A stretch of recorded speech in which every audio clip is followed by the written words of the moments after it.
దేశానికి ఉపయోగపడంగా మేము ప్రయత్నం చేస్తున్నాం. మల్కాజ్గిరి పార్లమెంటు నియోజకవర్గం మొత్తం రైల్వే చక్రబంధంలో ఉండటంతో ప్రజలు తీవ్ర ట్రాఫిక్ సమస్యలను ఎదుర్కొంటున్నారని ఎంపీ ఈటెల రాజేందర్ తెలిపారు. ఈ సమస్యల వల్ల ప్రజలు రోజు అనేక ఇబ్బందులు పడుతున్నప్పటికీ గతంలో రాష్ట్ర ప్రభుత్వం దీనిపై సరైన శ్రద్ధ చూపలేదని విమర్శించారు. ప్రజల సమస్యలు తన దృష్టికి రావడంతో తానే స్వయంగా కేంద్ర రైల్వే మంత్రి అశ్విని వైష్ణవ్తో మాట్లాడినట్లు వెల్లడించారు. మల్కాజ్గిరి పార్లమెంటు నియోజకవర్గంలో రైల్వే అండర్ బ్రిడ్జ్లు రైల్వే నిధులతోనే పూర్తి చేస్తున్నామని తెలిపారు. ఉమ్మడి డబ్బులతో కన్స్ట్రక్ట్ అయిన ప్రాజెక్టులు కాబట్టి ఈ కోఆర్డినేషన్ చక్కగా లేక, కోఆపరేషన్ చక్కగా లేక నత్తనడక నడిచేది. ఇవాళ బొల్లారం మార్కెట్లో అక్కడ ఒక ఫ్లైఓవర్ కావాలని చెప్పి 93లో శాంక్షన్ అయింది. 1993 దానికి భూమి అక్వైజేషన్ కూడా జరిగిపోయింది. కానీ ఇప్పటిదాకా అది కాలే.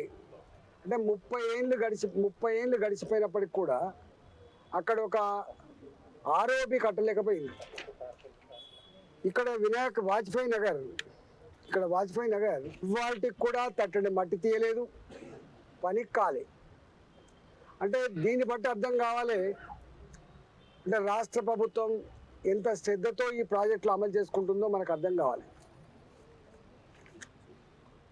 ఈ మధ్య కాలంలో మోడీ గారి ప్రభుత్వం ఈ రైల్వే ప్రాజెక్టులు సత్వరం అమలు కావాలి, ప్రజలకు ఇబ్బంది అవుతున్నటువంటి కాన్సెప్ట్తో 100కు 100% రైల్వే డిపార్ట్మెంటే డబ్బులు ఖర్చు పెట్టి ఇప్పుడు ఉన్న రైల్వే స్టేషన్లు ఏవైతున్నాయో 10 లక్షలు, 5 లక్షలు, ₹1 కోటి, 2 కోట్లు శాంక్షన్ చేస్తే సున్నమేడానుకును రిపేర్లకే సరిపోతున్నాయని చెప్పి వారు భావించి ఈ డిపార్ట్మెంట్లో ఒక రెవల్యూషనరీ చేంజ్ తీసుకొచ్చాడు. దాని పేరుని అమృత్ రైల్వే స్టేషన్లు.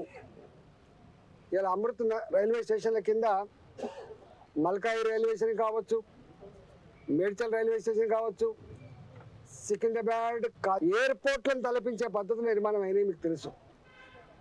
అట్లా కేంద్రం నరేంద్ర మోడీ గారు ప్రొయాక్టివ్గా పాజిటివ్ ఉన్నారు కాబట్టి అది సాధ్యమైంది. ఉమ్మడి జాబితా